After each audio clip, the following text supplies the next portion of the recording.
জুলাই আন্দোলনে চট্টগ্রামের ছাত্রদল নেতা ওয়াসিম সহ ৬ জনকে হত্যায় সাবেক মন্ত্রী হাসান মাহমুদ, মহিবুল হাসান চৌধুরী নফেল, এবিএম ফজলে করিম চৌধুরী সহ ২২ জনের বিরুদ্ধে ট্রাইব্যুনালে অভিযোগ দাখিল করেছেন প্রসিকিউশন। সকালে ট্রাইব্যুনালের রেজিস্ট্রারের কার্যালয়ে অভিযোগ দাখিল করা হয়। এর আগে গেল বৃহস্পতিবার প্রসিকিউশনের কাছে তদন্ত প্রতিবেদন দাখিল করে ট্রাইব্যুনালের তদন্ত সংস্থা। ২২ আসামির মধ্যে ফজলে করিম সহ ৪ জন গ্রেফতার আছেন।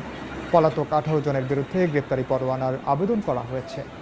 এদিন শাপলা চত্বরে হেফাজতের সমাবেশের হত্যাকাণ্ডের মামলার তদন্ত প্রতিবেদন ৭ জুনের মধ্যে দেওয়ার নির্দেশ দিয়েছেন আন্তর্জাতিক অপরাধ ট্রাইব্যুনাল ১।